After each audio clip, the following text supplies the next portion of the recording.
Иргэд цалингийнхаа 20 гаруй хувийг татварт суудгуулдаг нь угийн амьдралд нь хүрэлцдэггүй бага цалингаас гар дээр ирэх хэмжээг багасгаж байгаа нь эдийн засгийн хямралтай энэ цаг үед иргэдэд ихээхэн дарамт болж байгаа юм. Хувь хүний орлогын албан татврын 10%-ийг 1% болгож бууруулах нийтийн өргөдөлд 100 мянга гаруй иргэн харын үсэг зурж дэмжсэн. Тиймээс хувь хүний орлогын албан татврын тухай хуульд нэмэлт өөрчлөлт оруулах тухай хуулийн төслийг улсын хурлаар хэлэлцүүлж батлуулах хүлээлттэй байгаа юм.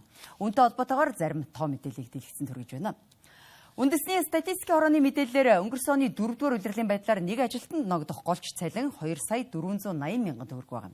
Үүнээс 10% нь хувь хүний орлогын албан татварт, 11.5%-ийг нийгмийн даатгалд суудгуулж байна. Ингэснээр гар дээр 1 сая 980 орчим төгрөг ирж байгаа юм. Тэгвэл хувь хүний орлогын албан татвар 1% болсноор гар дээр авах цалин 2 сая 170 мянган төгрөг болох боломжтой ажээ.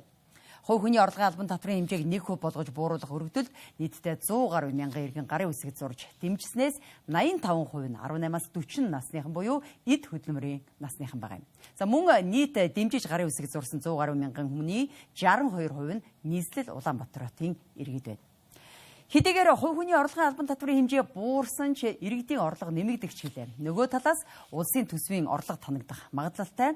Энэ оны 2 дугаар сарын байдлаар гэхэд татврын нийт орлогын 34%-ийг орлогын албан татвар бүрдүүлсэн байна. Харин орлогын албан татврын 65%-ийг аж ахуйн нэгжийн орлогын албан татвар, харин 35%-ийг хувь хүний орлогын албан татвар бүрдүүлсэн байна. Хөдөлмөр эрхэлж буй иргэн сар бүрийн цалингийн 20 гаруй хувийг татварт суудгуулдаг бөгөөд орлого их байх тусам татврын хэмжээ нэмэгддэг. Улмаар гар дээр ирж буй цалингийн хэмжээ амьдралд хүрэлцээгүй. Цаашлаад сар бүр төлдөг татврын хариуд хангалттай үр ашиг хүртдэггүй гэж иргэд үзэж байна. Үүнтэй холбоотойгоор эдийн засагч шинэ гэрэл нийтийн өргөдлийн цахим системд өнгөрсөн оны 3 дугаар сард хувь хүний орлогын албан татврын хэмжээг 1% болгож бууруулах өргөдлийг байршуулж 30 хоногийн хугацаанд 100 мянга гаруй иргэн гарын үсэг зурж дэмжсэн юм. Үүнтэй холбоотойгоор хувь хүний орлогын албан татврын тухай хуульд өөрчлөлт оруулах тухай хуулийн төслийг өргөн мэдүүлжээ. Цалингаас маш их шимтгэл төлдөг. Тийм ээ, нийгмийн даатгал шимтгэлээс гадна хувийн орлогын албан татвар 10%. За тэгээд бүх худалдаа авалтаасаа нөөтөлдөг.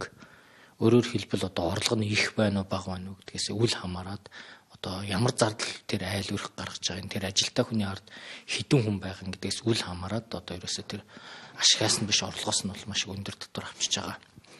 Ийм учраас энэ татварыг заавал буулгах ёстой. Өөрөөр хэлбэл энэ олон татвар шимтгэлээс үүдээд иргэд цалингаа нэмж чадахгүй, ажил олгогч нар бас ажлынхаа цалин нөхцөлийг сайжруулж чадахгүй ийм нөхцлүүд үүсээд байгаа. Мэдээж бидний гарт ирж байгаа нэг орлол нэмэгдэж байгаа гэсэн үг шүү дээ. Тийм учраас 1% л дэмжиж байгаа. Энийг бол зөв л гэж бодож байна. Тий. Ийм их татвар бид нар төлөөд дахиад татвар төлсөн мөнгнөөс дахиад давхар татвар төлөөд байгаа юм шиг байгаа байхгүй. Тэгэхээр энийг бол дэмжиж байна. Татвар аваад яг хийдэг бидний татварыг яаж үрдэг нь айгүй бидэрт мэддэхгүй байгаа болохоор яаж ч удсан буруулсан зөвл гэж бодож байна. Бага татвар төлж бид нар илүү их ашигтай, илүү их цалин авч яах гэсэн үг шүү дээ. Тэгээ бодвол яах л байлгүй дээ. Аль болох багасчлаа үлээгэр сайл баг. Тэгвэл манай улсын татврын хувь хэмжээ бусад улс оронтой харьцуулахад харьцангуй бага байдаг байна. Гэсэн хэдий ч өндөр хөгжилтэй улс орнуудын хувьд суудагсан татврынхаа хэмжээгээр иргэдийн амьдралын түвшнийг сайжруулж чаддаг. Харин манай улсын хувьд иргэдийн орлогын түвшний өсөлт удаашралтай, цаашлаад амьдрч буй орчин нөхцөл тааруултал уг хуулийн төсөл батлагдвал иргэдийн бодит орлого нэмэгдэх боломжтой гэдгийг эдийн засагчид хэлж байна.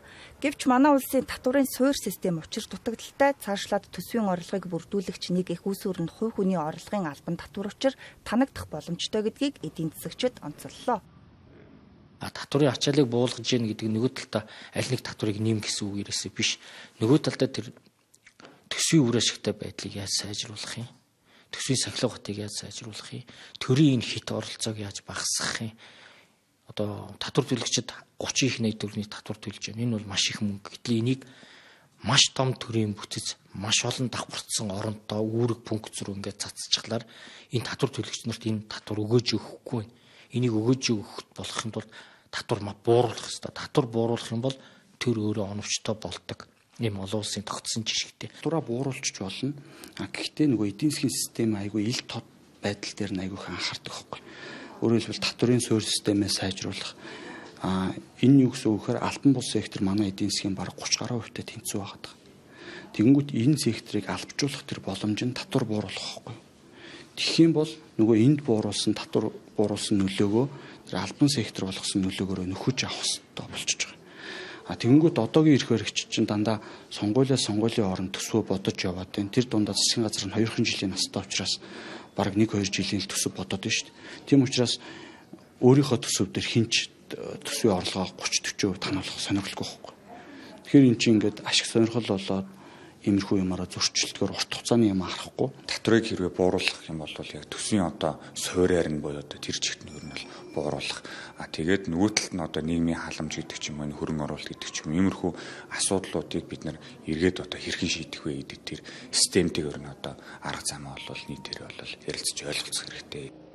Хувь хүний орлогын албан татварын хэмжээг 1% болгож бууруулах өргөдөлд 100 мянган иргэн гарын үсгээ зурсан хэдий ч жил орчим хугацааны дараа хуулийн төслийг улсын хурлд өргөн бариад байгаа юм а.